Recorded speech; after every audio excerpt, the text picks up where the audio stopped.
Pintu apartemen terbuka dengan bunyi klik yang lembut. Suara yang biasanya menandakan akhir dari penantian Anya setiap hari kerja. Namun, malam itu, ada sesuatu yang berbeda. Bima melangkah masuk, dan bahkan sebelum ia menyalakan lampu ruang tamu yang temaram, Anya bisa merasakan aura kelelahan yang pekat menguar dari suaminya. Itu bukan sekadar lelah fisik setelah 8 jam bekerja di depan komputer. Ini adalah jenis kelelahan yang meresap hingga ke tulang, memadamkan cahaya di mata seseorang. Ia meletakkan tas kerjanya di dekat pintu dengan gerakan yang lebih lambat dari biasanya. Dasi yang pagi tadi terpasang rapi, kini ia longgarkan dengan sekali tarikan kasar, seolah benda itu mencekiknya sepanjang hari. Bima menatap Anya dan memaksakan seulas senyum. Namun, senyuman itu tidak mencapai matanya. Itu adalah senyum topeng, sebuah formalitas yang terasa asing di wajah pria yang telah berbagi hidup dengannya selama 5 tahun terakhir. "Aku pulang," ucapnya. Suaranya serak dan nyaris tak terdengar. "Selamat datang, Mas. Tumben agak malam?" Tanya Anya sambil bangkit dari sofa, mendekatinya untuk mengambil tas dan jas kerjanya. Ia sengaja membuat suaranya terdengar ceria, berharap bisa menularkan sedikit energi pada suaminya. "Ada beberapa laporan yang harus direvisi." "Biasa, pekerjaan," jawab Bima singkat, menghindari tatapan mata Anya dan langsung berjalan menuju kamar mandi. Anya berdiri mematung sejenak di ruang tengah, memegang jas Bima yang terasa berat. "Efisi." Kata itu sering diucapkan Bima, tetapi tidak pernah dengan nada sepahit ini. Dulu, Bima adalah seorang analis proyek yang sangat bersemangat. Setiap malam di meja makan, ia akan bercerita dengan antusias tentang tantangan yang dihadapinya, tentang solusi cerdas yang ia temukan, atau tentang presentasi sukses yang ia lakukan. Namun, selama beberapa bulan terakhir, antusiasme itu terkikis sedikit demi sedikit, digantikan oleh keheningan yang menyesakan. Di meja makan, suasana canggung itu semakin terasa. Anya telah memasak rawon, hidangan favorit Bima, lengkap dengan tauge pendek, telur asin, dan sambal terasi. Aroma sedapnya memenuhi ruangan, tetapi tampaknya tidak mampu menembus dinding tebal yang kini melingkupi suaminya. Bima makan dalam diam, pandangannya tertuju pada piringnya, namun tatapannya kosong. Sendok dan garpu beradu dengan piring, menciptakan satu-satunya suara di antara mereka. Anya mencoba lagi. "Bagaimana proyek yang dipegang Timus sekarang?" Katanya mau masuk tahap finalisasi, kan? Bima mengunyah perlahan sebelum menelan dan menjawab. "Lancar." Satu kata. Jawaban yang menjadi andalannya akhir-akhir ini. Lancar. Beres. Aman. Kata-kata pendek yang berfungsi sebagai tembok untuk menghentikan percakapan lebih lanjut. Anya menghela napas pelan. Ia merindukan Bima yang dulu, yang akan menjelaskan dengan detail setiap kemajuan proyeknya seolah itu adalah sebuah cerita petualangan yang seru. "Hanya lancar? Tidak ada cerita menarik? Biasanya kamu paling semangat kalau sudah mau selesai proyek." Pancing Anya lagi. Bima mengangkat wajahnya. Untuk sesaat, Anya melihat kilatan emosi di matanya. Bukan semangat, melainkan sesuatu yang lain. Sesuatu yang mirip dengan keputusasaan. Mungkin juga kemarahan yang terpendam. Namun, kilatan itu padam secepat kemunculannya. Bima kembali memasang wajah datarnya. "Tidak ada yang menarik, An. Sama saja seperti proyek-proyek sebelumnya. Proses, revisi, laporan, rapat. Kamu tahu sendiri," katanya. Nada suaranya menyiratkan bahwa topik ini membosankan. Sebuah upaya agar Anya berhenti bertanya. Selesai makan, Bima langsung mengambil ponselnya dan duduk di sofa. Jarinya berada di atas layar, tetapi tidak bergerak menggulir. Ia hanya menatap layar yang menyala itu, seolah sedang membaca sesuatu yang sangat penting, padahal layarnya hanya menampilkan halaman utama media sosial. Pikirannya jelas berada di tempat lain. Anya memperhatikannya dari dapur sambil mencuci piring. Punggung suaminya yang biasanya tegap, kini terlihat sedikit membungkuk. Bahkan dari belakang, ia bisa merasakan beban berat yang menekan pundak Bima. Anya menyelesaikan pekerjaannya dan duduk di samping suaminya. Ia menyandarkan kepalanya di bahu Bima, mencoba mencari kehangatan yang dulu selalu ada. "Mas, kalau ada masalah, cerita ya," bisiknya lembut. "Jangan dipendam sendiri. Aku istrimu." Bima tersentak dari lamunannya. Ia menoleh, lagi-lagi dengan senyum paksanya. Tidak ada masalah apa-apa, sayang. Hanya tekanan pekerjaan biasa menjelang tutup buku. Jangan terlalu khawatir. Nanti kamu ikut stres. Ia mengusap rambut Anya, sebuah gestur yang terasa mekanis, tidak seperti usapan penuh kasih sayang yang biasa ia berikan. Ia mencoba meyakinkan Anya dengan alasan-alasan logis. Proyek besar, tenggat waktu yang ketat, ekspektasi manajemen yang tinggi. Semua terdengar masuk akal, tetapi hati kecil Anya menolak untuk percaya. Ini lebih dari sekadar tekanan pekerjaan. Ada luka di sana, goresan tak kasat mata yang membuat suaminya menjauh dan membangun benteng di sekelilingnya. Malam itu, Bima tidur lebih awal dengan alasan ingin mengistirahatkan pikiran. Anya membiarkannya, tahu bahwa mendesaknya lebih jauh hanya akan membuat Bima semakin menutup diri. Ia berbaring di samping suaminya, mendengarkan deru napasnya yang teratur. Namun, Anya tahu Bima tidak benar-benar tidur. Ia bisa merasakan kegelisahan suaminya dari gerak-gerik kecil tubuhnya. Anya memejamkan mata, bukan untuk tidur, tetapi untuk berpikir. Ia memutar ulang semua kejadian beberapa bulan terakhir. Bima yang jadi sering lembur tanpa alasan jelas. Bima yang beberapa kali menolak ajakan bertemu dengan teman-temannya di akhir pekan. Bima yang tidak lagi tertawa lepas saat menonton film komedi bersama. Semua kepingan puzzle itu mulai membentuk sebuah gambaran yang mengkhawatirkan. Sesuatu yang buruk sedang terjadi di kantornya, dan suaminya menghadapinya sendirian. Malam itu, di dalam keheningan kamar tidur mereka, Anya berjanji pada dirinya sendiri. Ia akan mencari tahu apa yang telah mencuri senyum suaminya. Apapun itu. Keesokan paginya, rutinitas mereka terasa semakin janggal. Bima bersiap-siap dengan lebih sedikit bicara dari biasanya. Saat Anya menyiapkan sarapan dan bekal makan siangnya, Bima hanya duduk di meja makan sambil menatap cangkir kopinya. Anya memperhatikan ada lingkaran hitam tipis di bawah matanya, menandakan malam yang tidak nyenyak. Tekadnya semakin bulat. Hari ini, ia akan melakukan sesuatu. Mas, nanti siang aku antarkan makan siang ke kantor ya? Aku mau masak ayam woku, sekalian mau ke toko buku dekat kantormu, kata Anya, mencoba membuat rencananya terdengar biasa dan spontan. Bima mendongak, ekspresinya menunjukkan keterkejutan sesaat, yang dengan cepat ia sembunyikan. Tidak usah, An. Nanti merepotkan kamu. Aku bisa makan di kantin saja. Penolakannya terdengar terlalu cepat. Nadanya nyaris panik. Ini adalah bendera merah yang paling jelas bagi Anya. Mengapa Bima tidak mau ia datang ke kantornya? Dulu, Bima justru senang jika Anya sesekali berkunjung, memamerkan istrinya kepada teman-teman kerjanya. Tidak merepotkan sama sekali. Sudah lama aku tidak main ke kantormu. Sekali-sekali, kan? Tidak apa-apa. Anggap saja kejutan, balas Anya. Nadanya memaksa dengan cara yang paling manis. Ia tidak akan menerima penolakan. Bima tampak ragu-ragu sejenak. Ia seperti menimbang-nimbang sesuatu di dalam kepalanya, sebelum akhirnya mengangguk pasrah. Baiklah kalau begitu. Kabari saja kalau sudah mau sampai. Pukul 11:30 siang, Anya memarkir mobilnya di area parkir tamu PT Cipta Gemilang Nusantara. Gedung pencakar langit itu tampak megah dan modern, dengan fasad kaca biru yang memantulkan awan. Siapapun yang melihatnya akan berpikir bahwa perusahaan ini adalah tempat kerja yang ideal, sebuah simbol kesuksesan dan profesionalisme. Anya melangkah masuk ke lobi yang luas dan dingin. Lantai marmernya berkilauan, dan seorang resepsionis menyambutnya dengan senyum ramah. Kontras yang tajam dengan kegelisahan yang dirasakan Bima. Setelah mendapatkan kartu akses tamu, Anya naik lift menuju lantai 17, tempat divisi proyek dan analisis berada. Jantungnya berdebar sedikit lebih kencang. Ia merasa seperti seorang detektif yang sedang menyusup ke wilayah musuh, padahal ia hanya ingin mengantarkan makan siang untuk suaminya. Pintu lift terbuka, menampilkan sebuah area kantor berkonsep terbuka yang luas. Puluhan kubikel tersusun rapi, dipisahkan oleh partisi rendah. Suasananya sibuk namun hening. Hanya terdengar suara ketukan keyboard dan dengung pelan dari pendingin udara. Anya mengedarkan pandangannya, mencari sosok Bima. Ia melihatnya di salah satu kubikel di dekat jendela.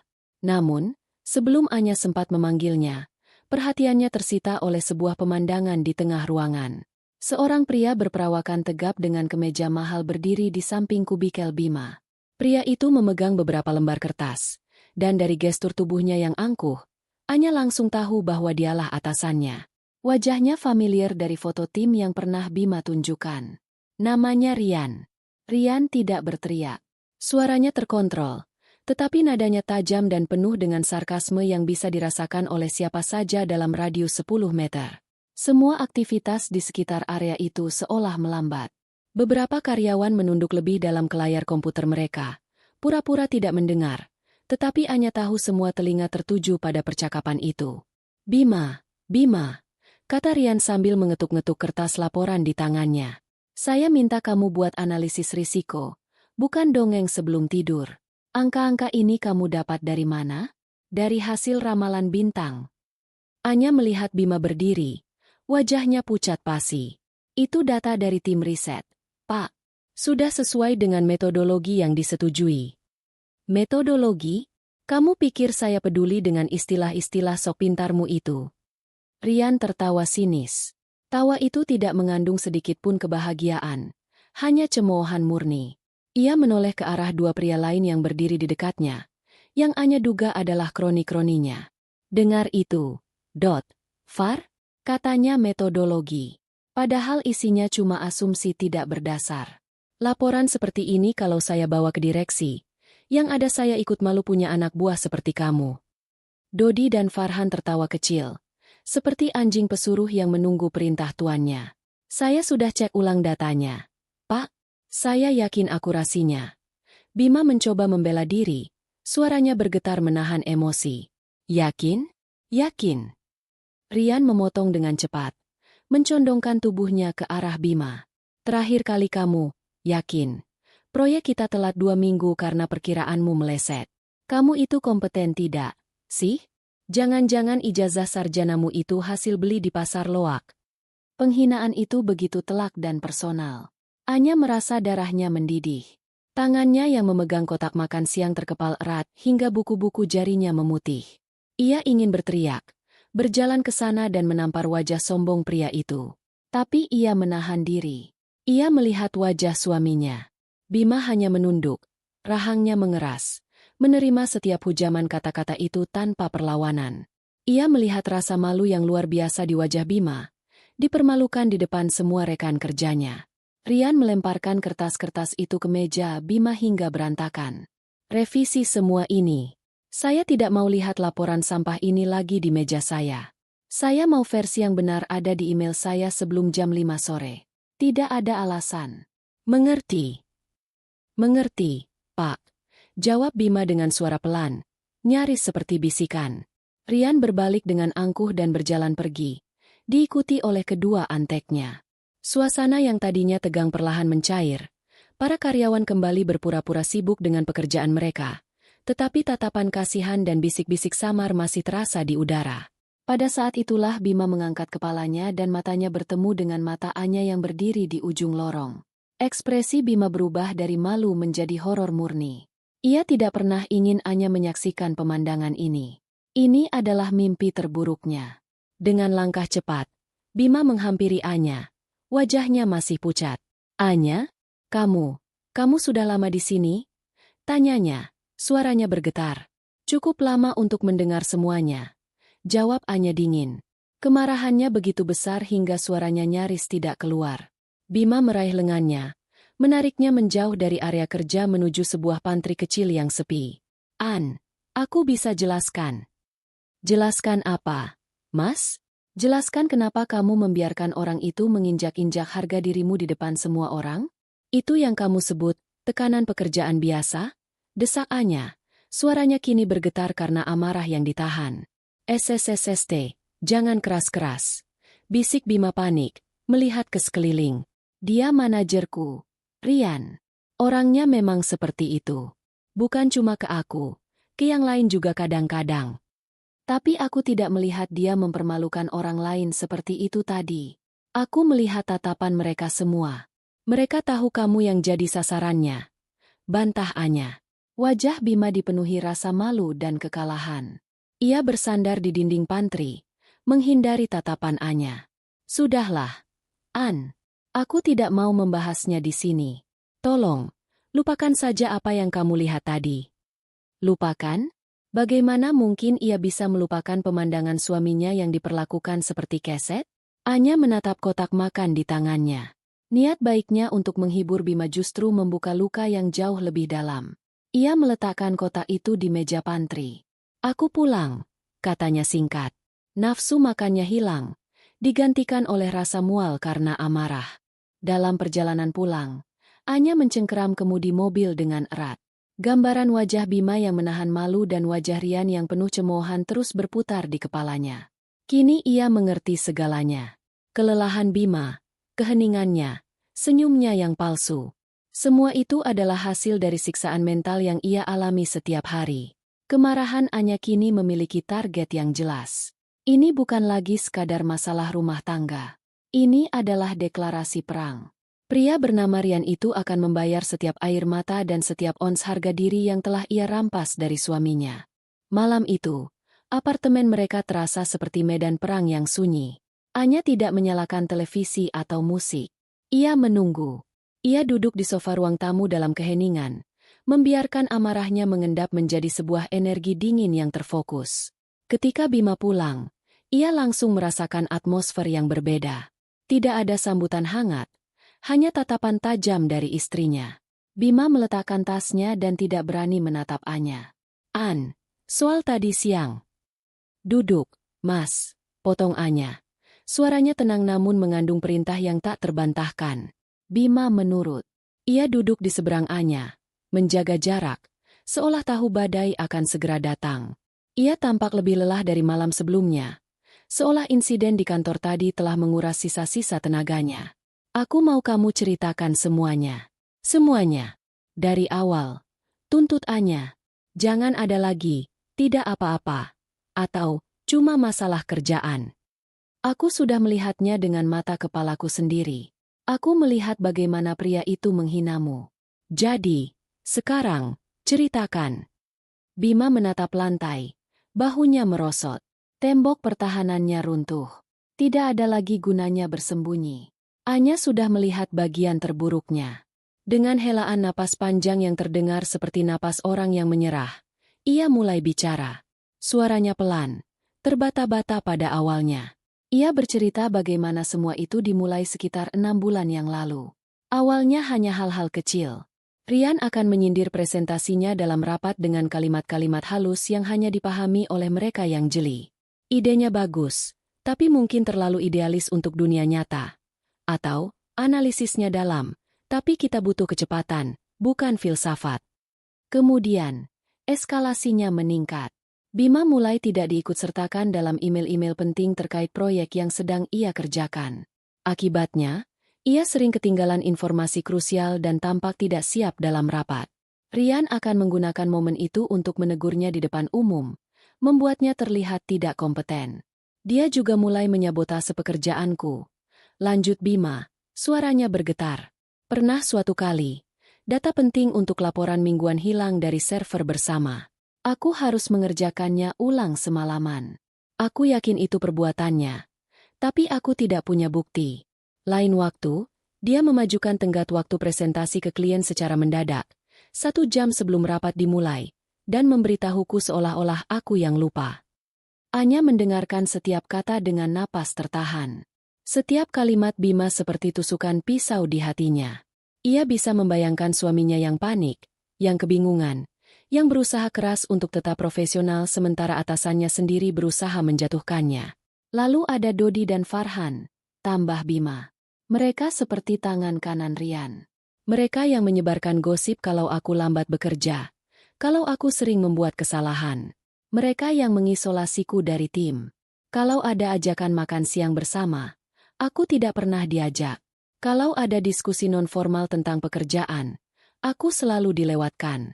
Aku merasa seperti orang asing di timku sendiri. Kenapa, Mas? Kenapa dia melakukan ini padamu? Tanya Anya. Suaranya melembut melihat penderitaan di wajah suaminya. Bima menggelengkan kepala. Aku tidak tahu pasti. Mungkin karena aku pernah mengoreksi datanya secara halus di depan manajer divisi.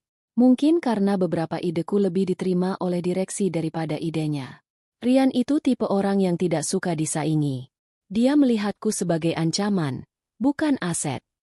Anya akhirnya mengerti. Ini adalah permainan kekuasaan yang kejam, didasari oleh rasa iri dan ketidakamanan seorang atasan terhadap bawahannya yang lebih kompeten. Kenapa kamu tidak melapor ke HRD? Kenapa kamu tidak melawannya? Desak Anya. Melawan bagaimana, An? Bima menatapnya dengan putus asa. Dia manajerku. HRD cenderung membela manajemen. Kalaupun aku melapor, apa buktiku? Perkataanku melawan perkataannya. Yang ada aku akan dicap sebagai karyawan pembangkang. Sulit diatur. Karirku bisa hancur. Aku butuh pekerjaan ini, An. Kita punya cicilan. Kita punya rencana untuk masa depan. Ia menundukkan kepalanya, menyembunyikan wajahnya di kedua telapak tangannya. Dan, aku malu. Akunya dengan suara teredam. Aku malu kamu sampai harus melihatku seperti itu. Aku merasa gagal sebagai suami, sebagai kepala keluarga, karena tidak bisa melindungi diriku sendiri. Mendengar itu, hati Anya luluh. Amarahnya pada Bima menguap, digantikan oleh gelombang kasih sayang dan proteksi yang luar biasa. Ia pindah duduk di sebelah suaminya, merengkuhnya dalam pelukan erat. Kamu tidak gagal, Mas. Sama sekali tidak. Bisik Anya di telinganya. Kamu kuat karena sudah bertahan menghadapi semua ini sendirian demi kita. Kamu tidak lemah. Yang salah, yang busuk, itu adalah orang itu dan sistem yang membiarkannya berkuasa. Mereka duduk dalam diam untuk waktu yang lama. Bima melepaskan semua beban yang telah ia pikul sendirian, dan untuk pertama kalinya dalam beberapa bulan, ia merasa tidak sendirian. Kelelahan akhirnya menguasainya, dan ia tertidur di bahu Anya. Anya membiarkan suaminya tidur. Pikirannya bekerja dengan kecepatan tinggi. Lapor ke HRD tidak akan efektif. Melawan secara terbuka akan berisiko. Lalu apa yang bisa ia lakukan? Ia butuh kekuatan yang lebih besar dari Rian. Ia butuh seseorang yang bisa melihat kebusukan itu tanpa terhalang oleh birokrasi dan politik kantor. Pandangannya berkeliling ruang tamu, lalu berhenti pada sebuah foto dalam bingkai perak di atas rak buku. Foto itu diambil saat hari kelulusan S2-nya beberapa tahun lalu. Di dalam foto itu, ia tersenyum lebar, diapit oleh kedua orang tuanya dan seorang pria tua yang gagah dengan senyum hangat dan tatapan mata yang tajam. Kakek Hartono. Sebuah ingatan melintas di benak Anya. Ingatan tentang kakek Hartono yang bercerita dengan bangga bagaimana ia membangun perusahaan raksasanya dari nol. Nama perusahaan itu, PT Cipta Gemilang Nusantara. Jantung Anya seolah berhenti berdetak selama beberapa detik. PT Cipta Gemilang Nusantara. Kantor Bima. Perusahaan kakeknya. Bagaimana bisa ia melupakan detail sepenting ini? Mungkin karena kakeknya tidak pernah mencampuri urusan karir cucu dan menantunya. Selalu mendorong mereka untuk mandiri. Mungkin karena Bima mendapatkan pekerjaan itu murni dari usahanya sendiri, tanpa koneksi apapun. Sebuah kesadaran yang dahsyat menghantam Anya. Suaminya sedang disiksa di dalam kerajaan yang dibangun oleh kakeknya sendiri.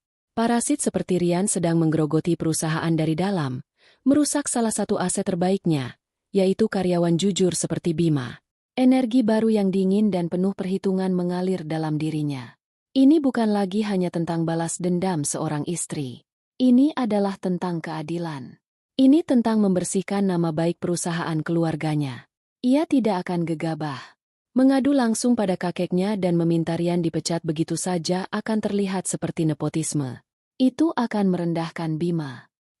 Rian harus jatuh karena perbuatannya sendiri. Ia harus dipecat bukan karena ia menyakiti suami dari cucu pemilik perusahaan, tetapi karena ia adalah seorang penindas dan karyawan yang tidak kompeten. Buktinya harus kuat dan tak terbantahkan. Anya dengan hati-hati memindahkan kepala Bima ke bantal sofa. Ia berjalan ke kamarnya, mengambil ponselnya. Jarinya berhenti di atas kontak bernama Kakek Hartono. Ia belum akan menelepon malam ini. Ia butuh rencana yang matang. Matanya menatap nama di layar ponselnya. Sebuah janji tanpa suara terucap di dalam hatinya. Permainan Rian sudah berakhir. Ia hanya belum mengetahuinya saja. Keesokan paginya, udara di apartemen terasa berbeda. Keheningan yang kemarin terasa berat dan penuh amarah, kini berganti menjadi keheningan yang solid dan penuh tujuan. Tidak ada lagi rahasia di antara mereka. Anya dan Bima kini berdiri di sisi yang sama, menghadapi musuh yang sama. Mereka adalah sebuah tim. Saat sarapan, Bima sudah bisa menatap mata istrinya lagi. Meski sorot lelah itu masih ada, kini terselip secercah kelegaan karena bebannya telah terbagi. Anya meletakkan secangkir kopi di depan Bima. Tangannya berhenti sejenak di atas punggung tangan suaminya, memberikan kekuatan. Mas, sebelum kita melangkah lebih jauh, ada satu hal lagi yang harus kamu tahu, ucap Anya dengan nada serius. Bima mengangkat alisnya, menunggu. Kakek Hartono adalah kakekku, kata Anya pelan dan jelas. PT Cipta Gemilang Nusantara adalah perusahaan yang ia dirikan. Bima terdiam. Cangkir kopi yang hendak ia angkat terhenti di udara. Matanya melebar karena tidak percaya. Ia memproses informasi itu selama beberapa detik, mencoba mencari tanda-tanda bahwa Anya sedang bercanda. Namun, wajah serius istrinya mengatakan sebaliknya. Apa? Bisik Bima. Kakekmu? Jadi selama ini. Aku tidak pernah memberitahumu secara spesifik karena kakek selalu mengajarkan kami untuk mandiri. Dan kamu mendapatkan pekerjaan itu murni karena kemampuanmu. Aku tidak mau ada campur tangan apapun yang bisa membuatmu merasa tidak nyaman. Jelas Anya cepat. Tapi sekarang, situasinya berbeda. Ini bukan lagi soal kenyamanan, tapi soal keadilan. Reaksi Bima tidak seperti yang Anya duga. Ia tidak terlihat senang atau lega. Sebaliknya, wajahnya menunjukkan keraguan dan kekhawatiran yang baru. Ia menyandarkan punggungnya di kursi. Ini membuat segalanya menjadi rumit. Aku tidak mau orang berpikir aku mengadu pada istriku. Lalu istriku mengadu pada kakeknya yang pemilik perusahaan. Itu akan menghancurkan reputasiku. Orang akan melihatku sebagai pria yang berlindung di balik keluarganya. Anya sudah mengantisipasi reaksi ini. Ia tahu suaminya memiliki harga diri dan integritas yang tinggi. Justru karena itulah kita tidak akan melakukannya dengan cara itu, balas Anya dengan yakin. Aku tidak akan menelepon kakek dan bilang, pecat manajer suamiku. Rian akan jatuh karena perbuatannya sendiri. Kita akan menggunakan fakta dan bukti, bukan status keluarga.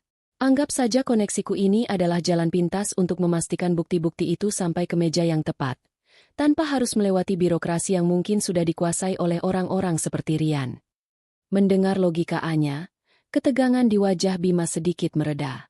Ia mengerti maksud istrinya. Ini bukan tentang menggunakan kekuasaan, tetapi tentang membuka jalan bagi kebenaran. Tapi, Bima menatap Anya dalam-dalam. Aku masih merasa ada yang janggal. Kebencian Rian padaku terasa terlalu personal, terlalu intens hanya karena aku dianggap sebagai pesaing. Aku merasa ada pemicu lain yang lebih besar, sesuatu yang membuatnya sangat ingin menghancurkanku. Anya mengangguk. Ia juga merasakan hal yang sama. Penindasan yang dilakukan Rian terlalu sistematis dan kejam untuk sekadar masalah iri hati. Apa ada kejadian spesifik yang kamu ingat? Sesuatu yang terjadi tepat sebelum perilakunya memburuk secara drastis. Bima terdiam lama. Ia menatap keluar jendela. Pikirannya menerawang kembali ke beberapa bulan yang lalu. Wajahnya perlahan menegang saat sebuah ingatan kembali dengan jelas. Ia kemudian menatap Anya. Matanya menunjukkan keseriusan yang membuat Anya menahan napas. Ada, kata Bima akhirnya. Ada satu hal yang belum kuceritakan padamu. Ini alasan sebenarnya. Anya mendekat. Seluruh perhatiannya terpusat pada suaminya. Sekitar 7 bulan lalu, Bima memulai ceritanya. Aku ditugaskan untuk melakukan audit internal kecil pada laporan penutupan proyek pembangunan cabang baru yang dipimpin oleh Rian. Itu hanya prosedur standar. Tapi saat aku memeriksa rincian anggarannya, aku menemukan banyak sekali kejanggalan.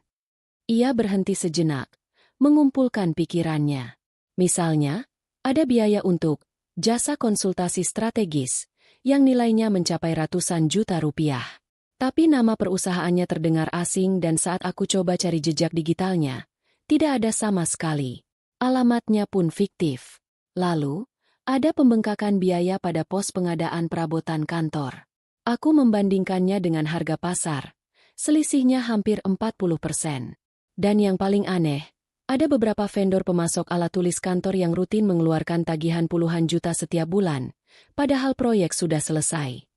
Jantung Anya mulai berdebar kencang. Ini bukan lagi soal penindasan.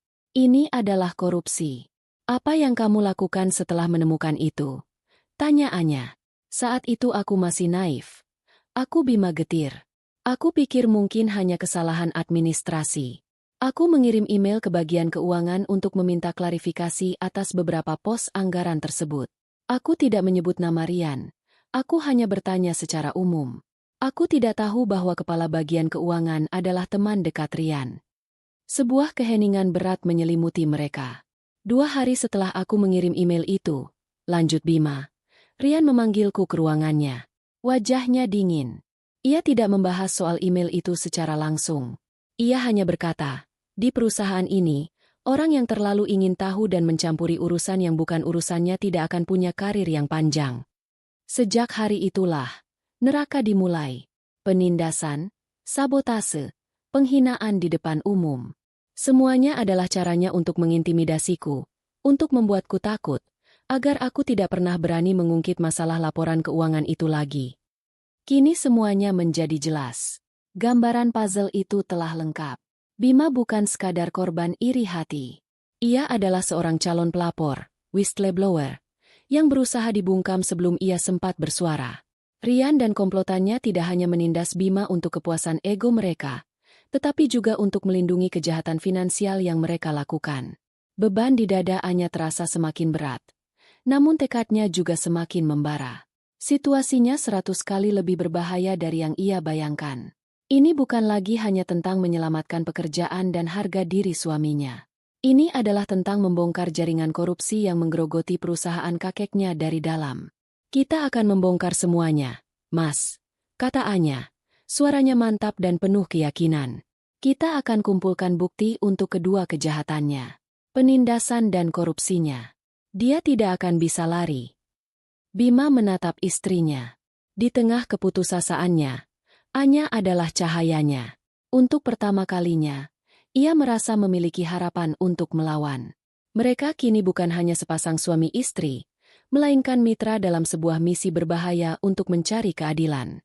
2 hari berikutnya, Anya tidak melakukan apa-apa selain berpikir. Ia menyusun strategi di dalam kepalanya, memikirkan setiap langkah dan kemungkinan konsekuensinya. Ia tahu, satu panggilan telepon yang salah bisa menghancurkan segalanya. Ia tidak boleh terlihat seperti cucu manja yang mengadu. Ia harus tampil sebagai pihak yang cerdas, peduli, dan strategis.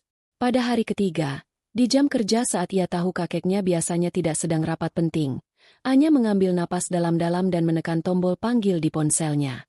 Halo, Kek. Ini Anya. Sapanya dengan suara yang dibuat seceria mungkin. Anya, cucu kakek. Ada apa? Tumben telepon jam segini? Suara berat dan hangat kakek Hartono terdengar dari seberang. Tidak apa-apa, Kek. Hanya rindu saja. Jawab Anya. Kakek sehat? Sibuk sekali ya sepertinya. Mereka berbasa-basi selama beberapa menit, membicarakan kabar keluarga dan kesehatan. Anya dengan sabar mengikuti alur percakapan, menunggu momen yang tepat.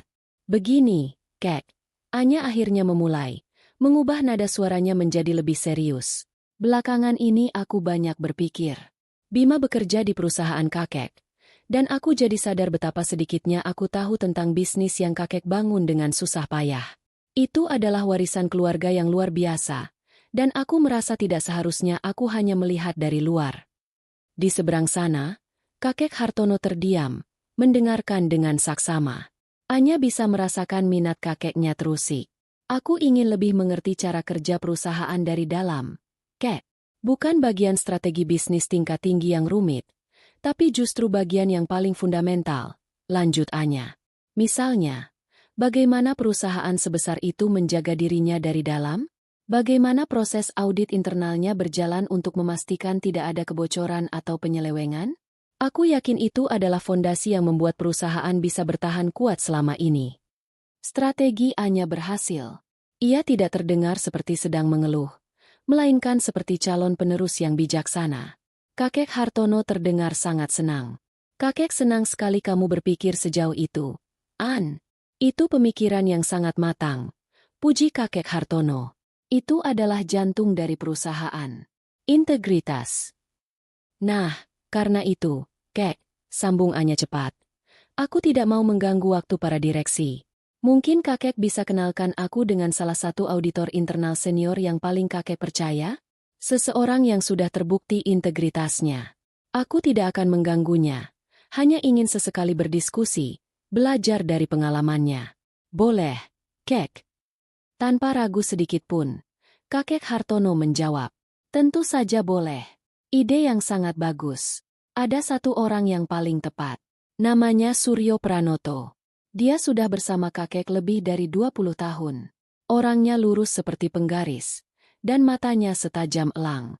Tidak ada satu angka pun yang bisa lolos dari pemeriksaannya. Nanti kakek kirim kontaknya dan kakek akan bilang padanya kamu akan menghubunginya untuk belajar. Jantung Anya berdebar lega. Umpannya berhasil ditelan.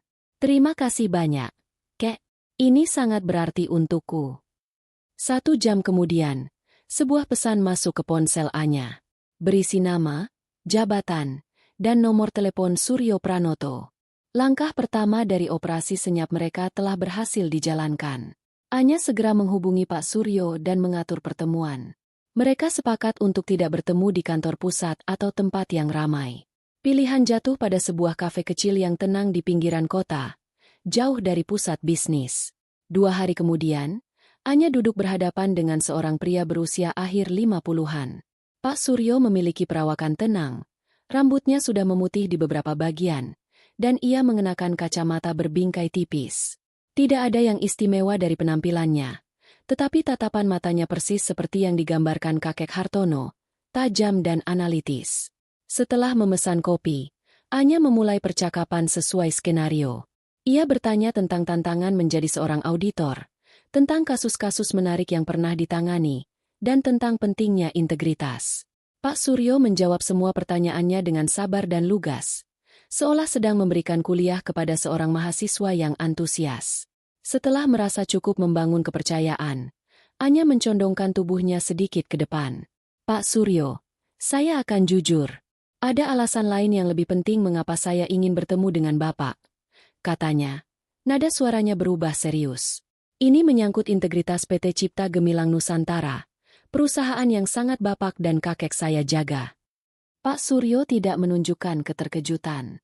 Ia hanya menyesuaikan posisi kacamatanya dan menatap Anya, memberinya isyarat untuk melanjutkan.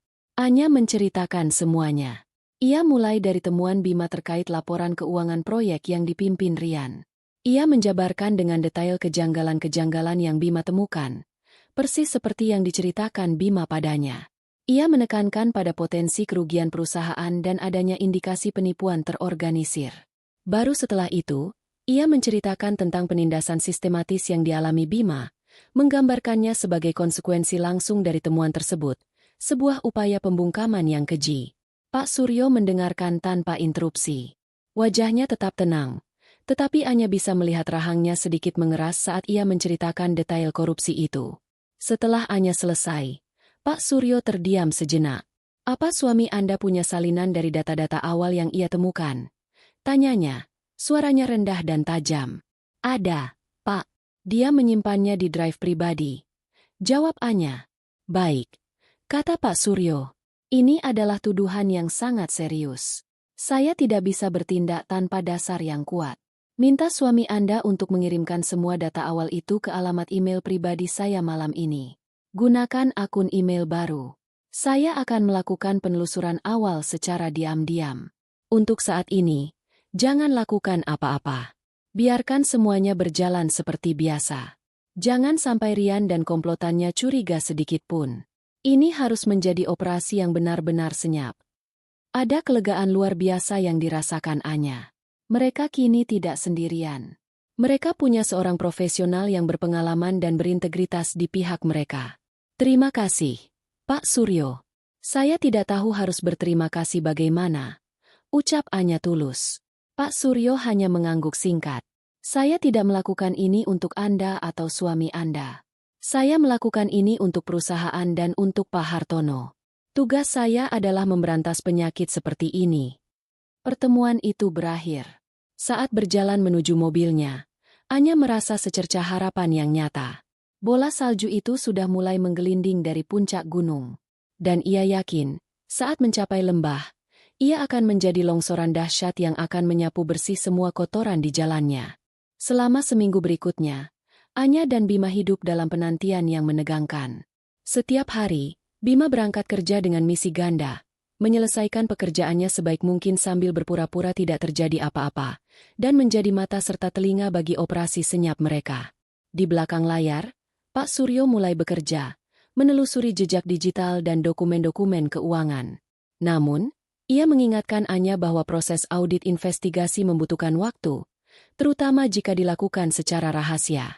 Sementara itu, Anya tahu mereka tidak bisa hanya bergantung pada bukti korupsi. Tuduhan penindasan dan penyalahgunaan wewenang juga harus dibuktikan dengan kuat. Bukti finansial akan menjatuhkan Rian secara hukum, tetapi bukti penindasan akan menghancurkan reputasinya dan membenarkan semua penderitaan yang Bima alami. Bukti ini bersifat lebih manusiawi dan emosional. Suatu malam, saat Bima sedang menceritakan harinya yang kembali diwarnai oleh sindiran-sindiran Rian, sebuah ide muncul di benak Anya. Mas, di timmu, adakah orang lain yang juga sering jadi korban Rian? Mungkin tidak separah kamu, tapi cukup untuk membuatnya merasa tidak nyaman. Bima berpikir sejenak. Ada. Namanya Rina. Dia analis junior. Baru masuk setahun yang lalu. Anak yang pintar dan rajin, tapi sangat penakut. Rian sering memberinya pekerjaan dengan tenggat waktu yang tidak masuk akal, lalu memarahinya jika hasilnya tidak sempurna. Aku sering melihatnya menangis diam-diam di mejanya. Dia bisa menjadi sekutu kita, kata Anya. Tapi kita harus berhati-hati. Dia pasti sangat takut kehilangan pekerjaan. Anya memutuskan, ia yang harus mendekati Rina. Jika Bima yang melakukannya, itu bisa menimbulkan kecurigaan. Anya mencari profil media sosial Rina dan menemukan bahwa gadis itu sering mengunjungi sebuah kedai kopi di dekat kantornya untuk makan siang. Sebuah rencana mulai terbentuk. Keesokan siangnya, Anya pergi ke kedai kopi itu. Benar saja, tak lama kemudian, Rina masuk sendirian, memesan sandwich dan es teh, lalu duduk di pojok. Anya menunggu beberapa saat sebelum menghampirinya. Permisi, Mbak Rina, kan? Sapa Anya dengan ramah. Rina mendongak, tampak kaget dan bingung. Iya, benar. Maaf, Anda siapa ya? Saya Anya, istrinya Mas Bima. Jawab Anya sambil tersenyum. Boleh saya duduk sebentar? Wajah Rina langsung berubah tegang. Ia melirik ke sekeliling dengan cemas. Oh, iya, Bu. Silakan. Anya duduk dan langsung ke pokok permasalahan. Ia tahu basa-basi hanya akan membuat Rina semakin cemas. Rina, saya datang ke sini karena saya butuh bantuan. Dan saya rasa, kita punya masalah yang sama, Pak Rian. Mendengar nama itu, Rina nyaris tersedak minumannya. Saya tidak tahu apa maksud ibu, jawabnya gugup. Matanya tidak berani menatap Anya. Saya tahu bagaimana perlakuan dia di kantor. Lanjut Anya dengan suara pelan dan penuh empati. Saya tahu bagaimana dia menekan bawahannya, termasuk kamu dan terutama suami saya. Saya tidak akan memintamu melakukan sesuatu yang berisiko tanpa alasan. Tapi orang seperti Rian tidak akan pernah berhenti jika tidak ada yang menghentikannya. Rina masih diam. Jemarinya memainkan ujung serbet dengan gelisah. Anya memutuskan untuk mengeluarkan kartu asnya. Rina, saya tahu kamu takut. Tapi bagaimana jika saya bilang, kamu akan mendapatkan perlindungan penuh? Kakek saya, Hartono, adalah pendiri dan pemilik perusahaan ini. Mata Rina melebar karena terkejut. Kami sedang mengumpulkan bukti untuk menjatuhkannya, bukan hanya karena perlakuannya yang buruk, tapi karena kejahatan lain yang lebih besar, jelas Anya. Kami tidak memintamu menjadi saksi di pengadilan. Kami hanya butuh bantuan kecil untuk merekam bukti perlakuannya. Jika kamu membantu kami, saya pribadi akan menjamin pada kakek saya bahwa posisimu tidak akan tersentuh. Justru, kamu akan dihargai karena sudah membantu membersihkan perusahaan. Rina tampak bimbang. Di satu sisi, Ada rasa takut yang luar biasa pada Rian. Di sisi lain, ada tawaran perlindungan dari pihak tertinggi dan kesempatan untuk mengakhiri siksaan diam-diam yang ia alami. Setelah pergulatan batin yang terlihat jelas di wajahnya, Rina akhirnya mengangguk pelan. Apa yang harus saya lakukan, Bu? Tanyanya dengan suara bergetar. Sederhana, kata Anya. Aktifkan perekam suara di ponselmu dan letakkan di saku bajumu setiap kali kamu atau Bima dipanggil ke ruangan Rian, atau setiap kali dia memulai omelannya di dekat mejamu. Jika ada instruksi atau komentar yang tidak pantas di grup chat kerja, ambil tangkapan layarnya. Kirimkan semuanya padaku melalui nomor baru yang akan kuberikan. Hari-hari berikutnya terasa seperti film mata-mata. Bima dan Rina saling memberikan kode mata saat Rian mulai menunjukkan tanda-tanda akan meledak.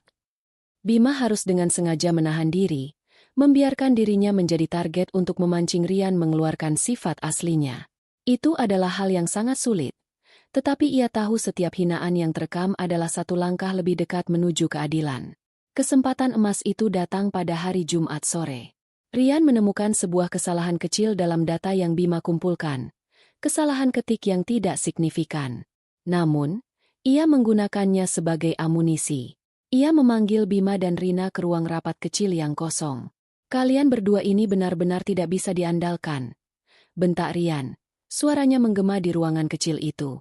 Rina, dengan tangan gemetar, telah menekan tombol rekam di ponsel dalam sakunya. Bima, kamu yang katanya senior, tapi kerjamu ceroboh. Rina, kamu yang katanya lulusan terbaik, tapi memeriksa data begini saja tidak becus. Apa perlu saya ajari cara membaca dan mengetik? Hinaan itu terus berlanjut selama hampir 10 menit. Penuh dengan cemoohan, kata-kata merendahkan kompetensi, bahkan ancaman terselubung tentang penilaian kinerja akhir tahun. Bima hanya diam menunduk, memainkan perannya dengan sempurna. Malam itu, sebuah file audio berdurasi 9 menit 45 detik masuk ke ponsel Anya. Ia dan Bima mendengarkannya bersama-sama di ruang tamu mereka yang sunyi. Mendengar suara Rian yang penuh kebencian dan arogansi, yang terekam dengan sangat jelas, membuat perut mereka mual. Namun, di balik rasa mual itu, ada perasaan kemenangan. Kita berhasil, bisik Bima. Anya mengangguk. Ia menyalin file itu ke sebuah disk lepas yang aman, memberinya nama Bukti Suara 01. Ini adalah amunisi pertama mereka. Peluru pertama yang akan mereka tembakkan saat waktunya tiba. Perburuan baru saja dimulai. Hampir 3 minggu berlalu dalam keheningan yang penuh antisipasi. Bagi dunia luar, kehidupan Anya dan Bima berjalan normal.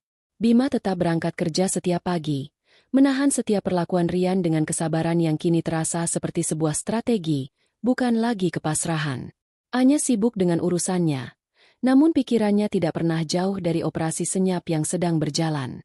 Setiap malam, mereka akan saling bertukar pandang, sebuah pertanyaan tanpa suara melintas di antara mereka. Sudah ada kabar? Sementara itu, bukti penindasan semakin bertambah.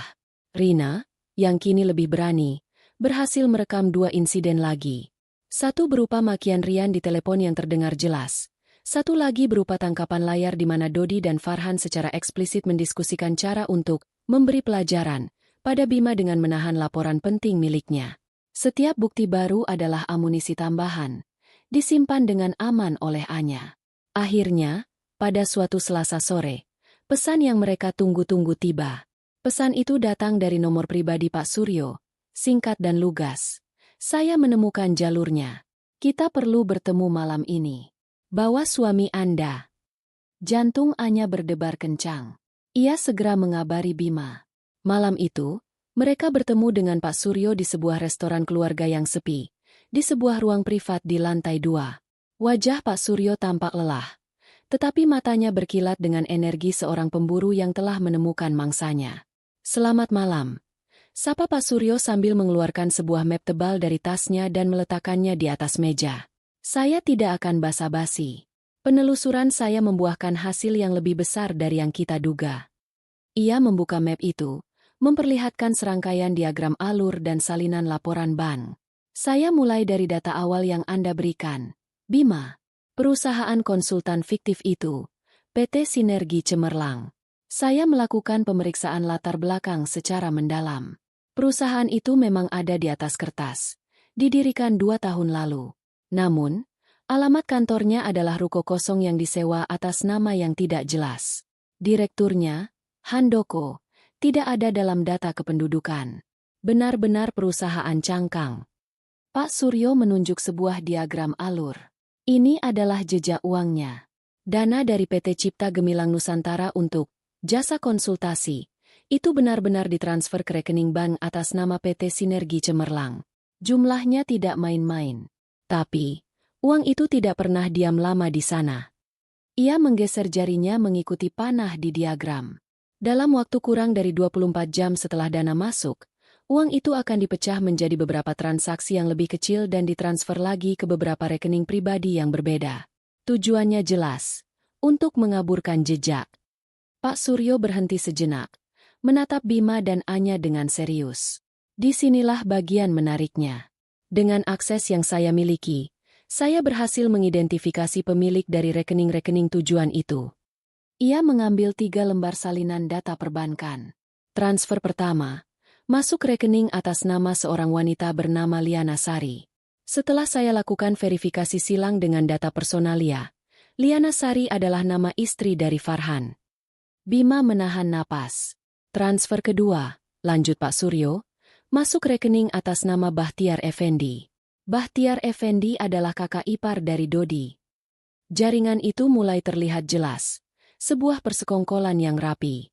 Dan yang terakhir, transfer terbesar, yang mencakup hampir 60% dari total dana, kata Pak Suryo sambil menunjuk baris terakhir di diagram. Masuk ke sebuah rekening tabungan atas nama seorang wanita lansia. Namanya Halimah. Setelah penelusuran lebih lanjut, saya menemukan fakta yang mengunci semuanya. Halimah adalah nama ibu kandung dari Rian Pratama. Sebuah keheningan yang berat menyelimuti meja mereka. Bukti itu telak, tak terbantahkan. Rian, Dodi, dan Farhan telah membangun sebuah skema korupsi yang rapi, menyedot uang perusahaan melalui proyek-proyek yang mereka kelola, dan menyamarkannya melalui rekening keluarga mereka. Dan ini bukan hanya terjadi di satu proyek, tambah Pak Suryo, seolah pukulan tadi belum cukup telak. Saya menemukan pola yang identik pada 3 proyek besar terakhir yang dipegang oleh Rian dalam 2 tahun ini. Setelah saya jumlahkan semuanya, total kerugian perusahaan yang berhasil saya lacak dari skema ini saja mencapai angka 1,8 miliar rupiah. Bima bersandar di kursinya. Wajahnya pucat. Ia tahu ada yang busuk, tetapi ia tidak pernah menyangka skala kebusukannya sebesar ini. Anya, sebaliknya, merasakan amarah dingin menjalari seluruh tubuhnya. Amarah pada pengkhianatan yang begitu besar terhadap kakeknya, terhadap ribuan karyawan jujur di perusahaan itu. Pak Suryo menyusun kembali semua dokumennya ke dalam map. Laporan investigasi ini sudah lengkap. Di dalamnya ada salinan transfer bank, data perusahaan fiktif, profil pemilik rekening, dan analisis pola aliran dana. Semuanya adalah fakta yang tidak bisa dibantah, katanya dengan nada final. Ia mendorong map tebal itu ke tengah meja, ke arah Anya. Sekarang, bola ada di tangan Anda, Bu Anya. Kapan Anda siap menyajikan ini kepada Pak Hartono? Anya menatap map itu. Rasanya berat, bukan hanya karena tumpukan kertas di dalamnya, tetapi karena beban kebenaran dan konsekuensi yang dikandungnya. Tahap investigasi telah berakhir. Sekarang, saatnya merencanakan penghakiman. Anya tidak menunggu lama. Keesokan paginya, ia menelepon kakeknya. Kali ini, tidak ada lagi basa-basi atau suara yang dibuat-buat ceria. Nada suaranya tegas dan mendesak. Kakek, ini Anya. Aku harap kakek punya waktu. Ada hal yang sangat penting dan mendesak yang harus aku sampaikan langsung. Ini menyangkut penyakit di dalam perusahaan yang pernah kita bahas, kata Anya. Aku sudah punya diagnosis lengkapnya, beserta seluruh bukti fisiknya. Aku akan ke rumah kakek malam ini. Bima dan Pak Suryo akan ikut bersamaku. Kakek Hartono, yang bisa merasakan keseriusan mutlak dalam suara cucunya, langsung setuju. Datanglah. Ruang kerja kakek akan terbuka untuk kalian. Malam itu, suasana di ruang kerja kakek Hartono terasa berat. Ruangan yang biasanya hangat dengan aroma buku-buku tua dan kayu mahoni, kini terasa dingin dan tegang. Kakek Hartono duduk di kursi kebesarannya di belakang meja, menatap ketiga tamunya dengan sorot mata yang tajam. Pak Suryo, tanpa membuang waktu, mengambil posisi. Ia membuka map tebalnya dan mulai memaparkan temuannya. Persis seperti yang ia lakukan di depan Anya dan Bima.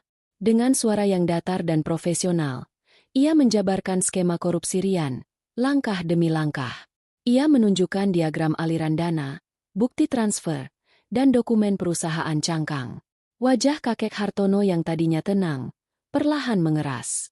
Rahangnya terkatup rapat, dan jemarinya mengetuk-ngetuk permukaan meja kayunya dengan irama pelan namun mengancam. Setiap miliar rupiah yang disebut Pak Suryo seolah menjadi satu goresan baru di wajah tuanya. Ini bukan hanya tentang uang yang hilang. Ini tentang kepercayaan yang dikhianati. Tentang integritas perusahaan yang ia bangun dengan darah dan keringat kini dinodai oleh parasit dari dalam. Ketika Pak Suryo selesai, kakek Hartono menatap Bima. Dan kamu, Bima, kamu menemukan ini sendirian. Saya hanya menemukan kejanggalan awalnya saja, Kek. Jawab Bima jujur. Saya tidak menyangka skalanya akan sebesar ini. Lalu apa yang terjadi setelah kamu mencoba bertanya?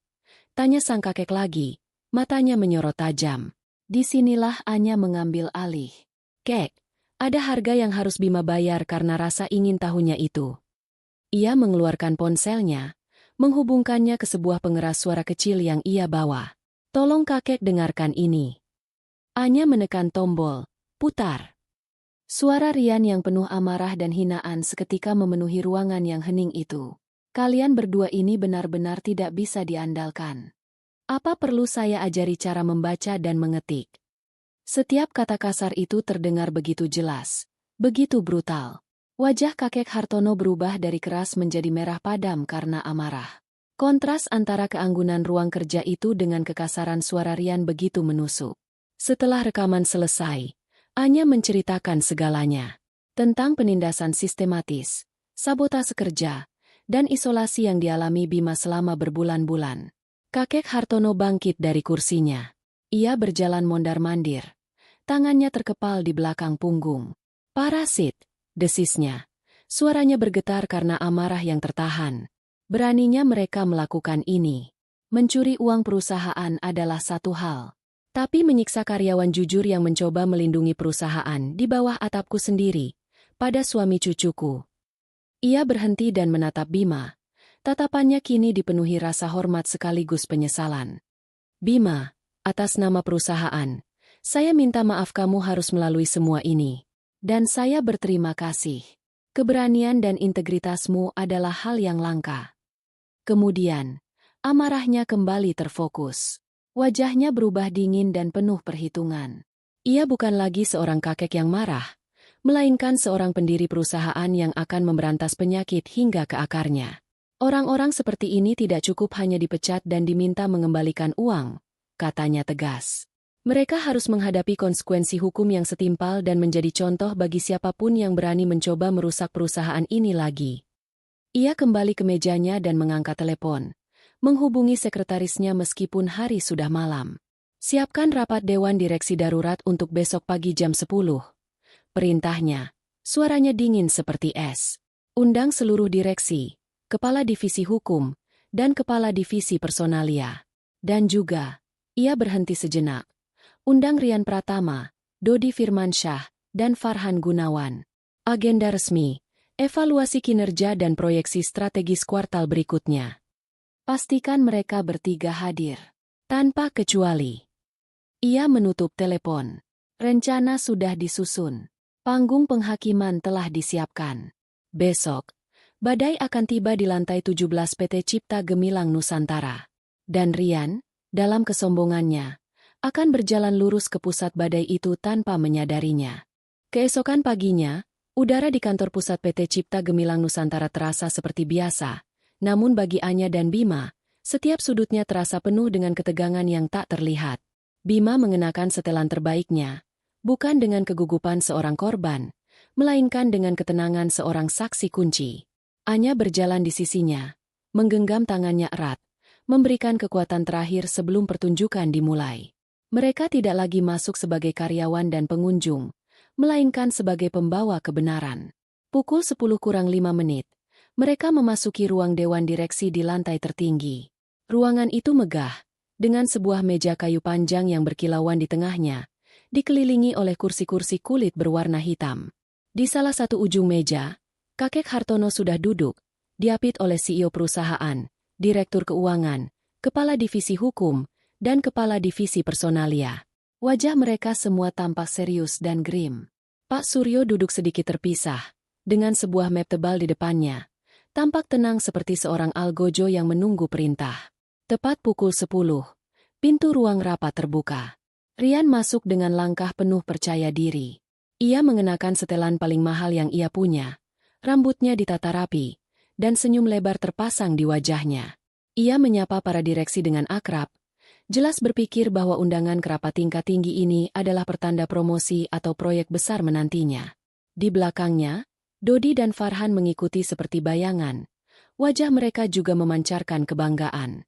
Senyum di wajah Rian membeku seketika saat matanya menangkap sosok Bima dan Anya yang duduk tidak jauh dari kakek Hartono. Kebingungan yang nyata melintas di wajahnya. Alisnya bertaut.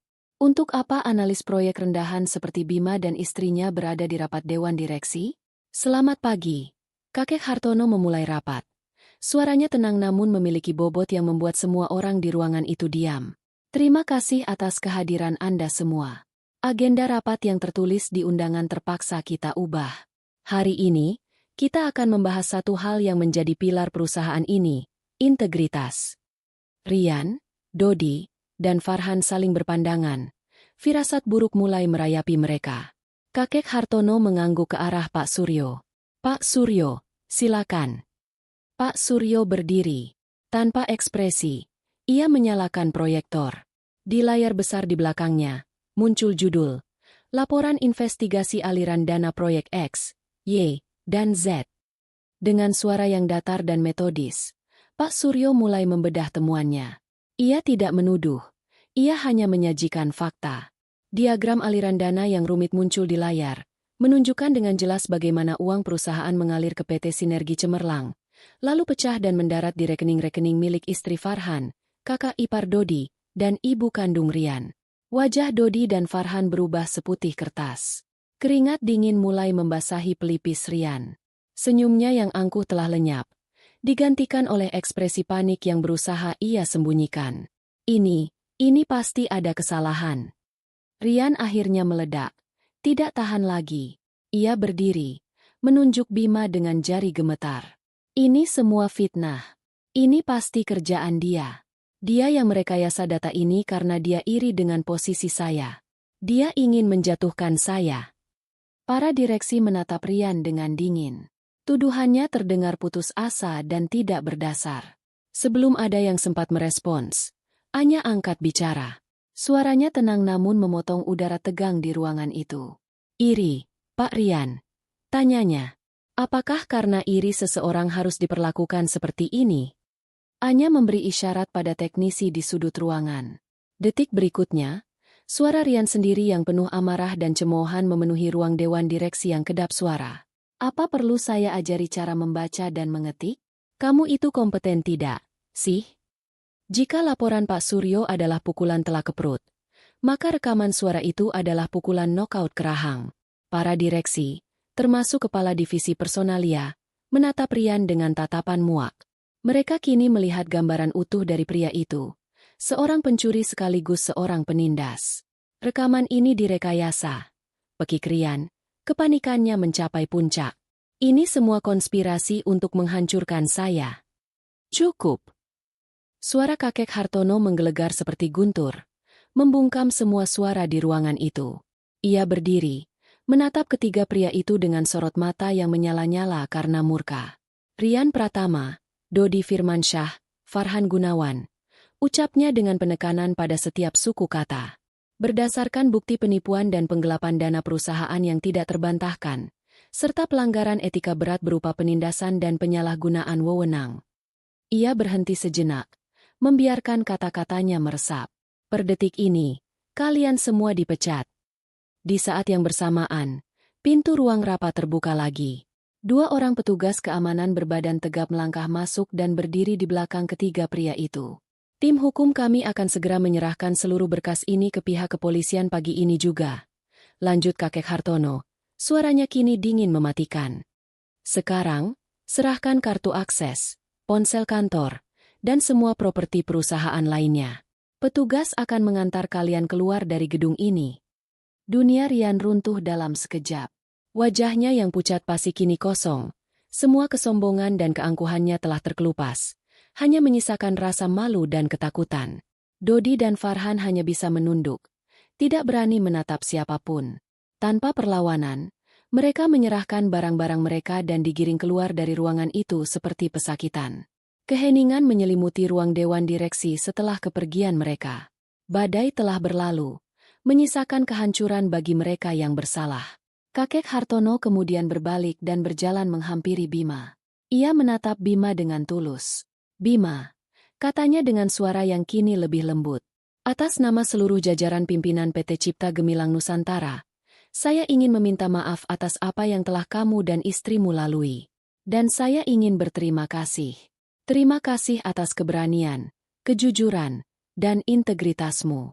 Kamu telah menyelamatkan perusahaan ini dari kerusakan yang lebih parah. Bima menatap pria tua di hadapannya, yang bukan hanya seorang konglomerat, tetapi juga kakek dari wanita yang ia cintai. Ia berdiri tegak dan mengangguk. Terima kasih, Pak.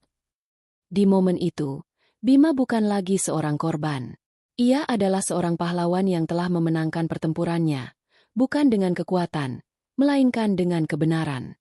Berita tentang pemecatan dramatis Rian, Dodi, dan Farhan menyebar di seluruh lantai 17 dengan kecepatan kilat. Awalnya hanya berupa bisik-bisik di pantry dan pesan-pesan singkat di aplikasi obrolan. Namun menjelang makan siang, berita itu telah menjadi rahasia umum. Tidak ada pengumuman resmi dari manajemen. Hanya kekosongan mencolok di 3 kubikel dan sebuah ruang manajer yang kini tertutup rapat. Namun, keheningan itu berbicara lebih keras daripada pengumuman apapun. Udara di kantor terasa berbeda secara fundamental. Ketegangan yang selama berbulan-bulan menggantung seperti awan badai yang pekat, kini telah sirna, digantikan oleh hembusan angin segar yang membawa kelegaan. Para karyawan yang sebelumnya selalu berjalan dengan kepala tertunduk dan bahu yang tegang, kini mulai saling bertukar pandang, bahkan ada yang berani tersenyum kecil. Suara tawa yang tulus, yang sudah lama tidak terdengar di divisi itu, mulai terdengar lagi dari sudut-sudut ruangan. Seolah-olah sebuah rezim tiran telah runtuh, dan rakyatnya akhirnya bisa bernapas lega. Bima merasakan perubahan itu lebih dari siapapun. Saat ia berjalan kembali ke mejanya setelah rapat dewan direksi yang mengubah hidupnya, beberapa rekan kerja yang sebelumnya selalu menghindarinya kini menatapnya dengan sorot mata yang baru. Ada rasa hormat, kekaguman, dan bahkan rasa terima kasih di sana. Rina, sang analis junior, adalah yang pertama menghampirinya. Matanya berkaca-kaca. Terima kasih, Mas Bima. Bisiknya, suaranya tulus. Terima kasih sudah berani. Bima hanya tersenyum dan mengangguk. Ia mengerti bahwa keberaniannya bukan hanya untuk dirinya sendiri, tetapi juga untuk orang-orang seperti Rina yang menderita dalam diam. Sore itu, Bima dipanggil kembali ke ruang dewan direksi. Kali ini, hanya ada kakek Hartono yang menunggunya. Suasananya tidak lagi tegang, melainkan tenang dan personal. Anya juga ada di sana, berdiri di dekat jendela, memberikan dukungan dalam diam. Kakek Hartono mempersilakan Bima duduk. Bima, ia memulai. Perusahaan ini berutang padamu. Tapi utang budi tidak bisa menggantikan kekosongan kepemimpinan yang terjadi di divisimu saat ini. Divisi itu butuh pemimpin baru. Pemimpin yang tidak hanya kompeten, tetapi juga memiliki integritas yang sudah teruji. Ia menatap Bima lurus-lurus. Saya sudah berbicara dengan jajaran direksi. Kami semua sepakat. Kami ingin kamu yang mengisi posisi manajer proyek dan analisis, menggantikan Rian. Tawaran itu menggantung di udara. Sebuah tawaran yang luar biasa. Sebuah lompatan karir yang tidak pernah Bima bayangkan. Namun, reaksi pertama Bima bukanlah kegembiraan, melainkan keraguan yang mendalam. Wajahnya menunjukkan pergulatan batin. Pak, saya sangat berterima kasih atas kepercayaan ini. Tapi saya tidak yakin. Jawab Bima jujur. Saya hanya seorang analis. Saya tidak punya pengalaman memimpin tim sebesar itu. Dan saya khawatir orang akan berpikir saya mendapatkan posisi ini bukan karena kemampuan saya, tapi karena hubungan keluarga saya dengan Bapak. Kakek Hartono tersenyum bijaksana. Ia sudah menduga jawaban ini. Bima, pengalaman memimpin bisa dipelajari. Pelatihan dan bimbingan akan kami sediakan. Tapi integritas? Itu tidak bisa diajarkan. Itu datang dari dalam dirimu. Dan itulah yang paling dibutuhkan perusahaan ini sekarang. Ia melanjutkan, soal apa kata orang, biarkan waktu dan kinerjamu yang menjawab. Orang yang meragukanmu hari ini akan melihat hasilnya besok. Kamu mendapatkan tawaran ini bukan karena kamu suami dari cucu saya. Kamu mendapatkan ini karena di saat semua orang diam, kamu berani mempertanyakan kebenaran. Kamu adalah standar baru yang ingin kita tetapkan di perusahaan ini. Meski kata-kata kakek Hartono sangat meyakinkan, Bima masih tampak ragu. Beban mental dari penindasan yang ia alami masih membekas. Pikiran untuk duduk di kursi yang sama dengan orang yang telah menyiksanya terasa berat. Saat itulah Anya mendekat. Ia meletakkan tangannya di bahu Bima. "Mas," katanya lembut, "ingat apa yang kamu rasakan selama ini? Kamu tahu betul bagaimana rasanya bekerja di bawah tekanan yang tidak adil, di lingkungan yang beracun. Siapa lagi yang lebih pantas memimpin dan menciptakan perubahan selain orang yang paling mengerti lukanya?" Anya menatap mata suaminya dalam-dalam. Ini bukan hanya tentang jabatan. Ini adalah kesempatan untuk membangun sesuatu yang baru. Lingkungan kerja yang sehat, adil, dan suportif, di mana setiap orang dihargai karena kontribusinya, bukan karena kemampuannya menjilat atasan. Kamu bisa menjadi pemimpin yang kamu harapkan ada saat kamu sedang terpuruk. Kata-kata Anya menembus lapisan keraguan Bima. Ia melihat kebenaran dalam ucapan istrinya. Ini adalah kesempatan untuk mengubah penderitaannya menjadi sebuah kekuatan, untuk memastikan tidak ada orang lain yang harus mengalami apa yang ia alami. Perlahan, keraguan di wajahnya memudar, digantikan oleh sebuah tekad yang baru. Ia menegakkan punggungnya dan menatap kakek Hartono dengan tatapan yang mantap. "Baik, Pak. Saya terima tanggung jawab ini." Malam itu, Bima dan Anya tidak merayakannya dengan pesta atau makan malam mewah. Mereka hanya berdiri berdampingan di balkon apartemen mereka, menatap kerlip lampu kota yang terhampar di bawah. Udara malam terasa sejuk dan bersih. Keheningan di antara mereka bukan lagi keheningan yang canggung atau menyakitkan, melainkan keheningan yang nyaman dan penuh pemahaman. "Aku bangga sekali padamu, Mas," bisik Anya sambil menyandarkan kepalanya di bahu Bima. Bima merangkul istrinya, menariknya lebih dekat. "Aku tidak akan bisa melewati semua ini tanpamu, An. Kamu adalah kekuatanku, otak di balik semuanya." Mereka berdiri di sana untuk waktu yang lama, menatap cakrawala. Badai tergelap dalam hidup mereka telah berlalu. Mereka tidak hanya berhasil melewatinya, tetapi mereka keluar dari badai itu dengan ikatan yang jauh lebih kuat, dengan pemahaman yang lebih dalam tentang arti kemitraan, kepercayaan, dan keberanian. Di bawah hamparan bintang, Bima tahu bahwa jalan di depannya tidak akan mudah. Memimpin sebuah tim dan menyembuhkan luka lama akan menjadi sebuah tantangan besar. Namun, ia tidak lagi merasa takut. Dengan Anya di sisinya, ia tahu ia bisa menghadapi apapun. Fajar yang baru telah tiba, tidak hanya untuk karirnya, tetapi juga untuk hidup mereka bersama. Sebuah fajar yang dibangun di atas fondasi kejujuran yang kokoh, yang cahayanya akan selalu lebih terang daripada kegelapan manapun.